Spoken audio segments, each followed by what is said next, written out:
Welcome to foodie choice. அனைவருக்கும் வணக்கம். இன்றைக்கி நம்ம பார்க்க போகிற ரெசிபி என்னென்னா சிக்கன் 65 தான்.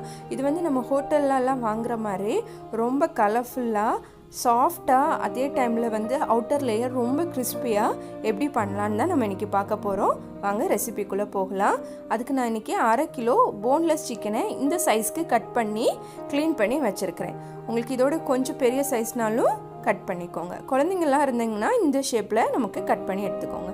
அப்புறமா 2 டேபிள் ஸ்பூன் கார்ன்ஃப்ளவர், இது வந்து கிறிஸ்பினஸ்க்காக. அப்புறமா கொஞ்சம் மஞ்சள் தூள், தேவையான அளவு உப்பு, ஒரு முட்டை.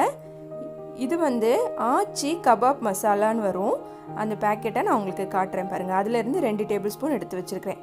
ஆச்சியில் சிக்கன் கபாப் ஆர் 65 மசாலா இது வாங்கிக்கோங்க. இதில் ஏற்கனவே கொஞ்சம் உப்பு இருக்கும், அதனால கொஞ்சமாக நம்ம உப்பு இதை ஆட் பண்ணாமல் கொஞ்சம் உப்பு ஆட் பண்ணும். அப்புறமா இஞ்சி பூண்டு, இது வந்து காஷ்மீரி சில்லி பவுடரும் நார்மல் சில்லி பவுடரும், காரத்திற்காகவும் கலர் வரணும்ல அதுக்காக காஷ்மீரி சில்லி பவுடர் நான் ஆட் பண்ணுறேன்.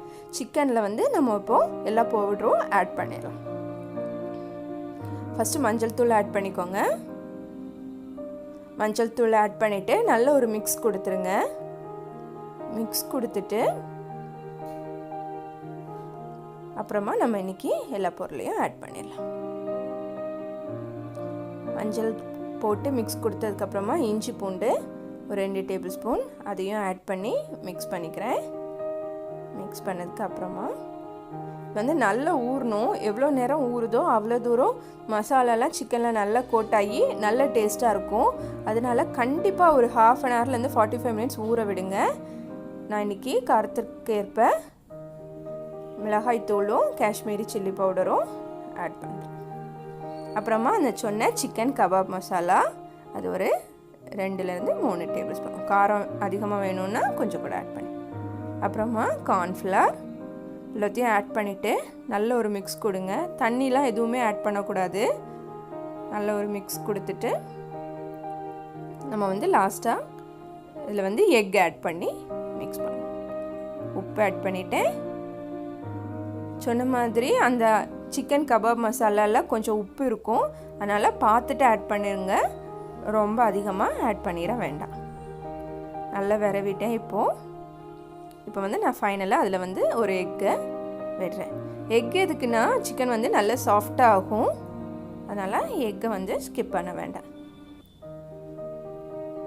எக்குக்கு பதிலாக நம்ம தயிரும் ஆட் பண்ணிக்கலாம். தயிர் ஆட் பண்ணால் எக் ஆட் பண்ணாதீங்க, ஏதாவது ஒன்று ஆட் பண்ணால் போதும். இது வந்து ஒரு 1/2 அன் ஹவர்லேருந்து 45 மினிட்ஸ் நல்லா ஊறட்டும். ஊறினதுக்கப்புறமா வந்து நம்ம ஃப்ரை பண்ணிடலாம். இதை வந்து ஒரு லிட் வச்சு க்ளோஸ் பண்ணி வச்சிடலாம். இப்போ ஒரு பேனில் தேங்காய் எண்ணெய் யூஸ் பண்ணுங்கள், ரொம்ப நல்ல டேஸ்ட்டாக இருக்கும் சிக்கன் ஃப்ரை பண்ணும் போது. இங்கே லோக்கல் ஷாப்லலாம் தேங்காய் எண்ணெயில் தான் ஃப்ரை பண்ண சிக்கன் கிடைக்கும், ரொம்ப டேஸ்ட்டாக இருக்கும். அதனால் இன்றைக்கி நான் கோகனட் ஆயிலில் தான் ஃப்ரை பண்ணியிருக்கிறேன். இங்கே கோகனட் ஆயில் இல்லைன்னா நார்மல் குக்கிங் ஆயிலே கூட ஃப்ரை பண்ணி எடுத்துக்கலாம். ஒன்று ஒன்றா எடுத்து போடுங்க. போட்டுட்டு லைட்டாக திருப்பி போட்டு மிதமான சூட்டில் வந்து எப்போவுமே ஃப்ரை பண்ணுங்கள். அப்போ தான் ஈக்குவலாக எல்லா இடமும் வெந்து நல்ல கிறிஸ்பியாக ஆகும். ஃப்ளேம் வந்து ஹையில் வச்சோன்னா மேலே மட்டும் நல்லா கரைஞ்சிரும், உள்ளெல்லாம் வேகாது. நல்லா மிதமான சூட்டில் வச்சு திருப்பி போட்டு ஒரு 5லேருந்து 7 நிமிஷத்துக்கு அப்புறமா எடுங்க. நமக்கு வந்து அழகான சிக்கன் 65 வந்து ரெடி ஆயிடுச்சு. பாருங்கள், நான் எடுத்துட்டேன் எண்ணெயிலேருந்து.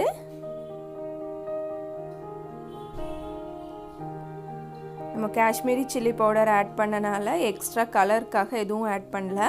ஃபைனலாக ஸ்டவ்வை வந்து ஆஃப் பண்ணிடுங்க. ஆஃப் பண்ணிவிட்டு ஒரு கொத்து கருவேப்பிலையை வாஷ் பண்ணி தண்ணியெல்லாம் நல்லா ட்ரை ஆனதுக்கப்புறமா அதில் போடுங்க, இல்லாட்டா தெரிச்சிரும். ஆஃப் பண்ணதுக்கப்புறமா போட்டுட்டு கவனமாக போடுங்க.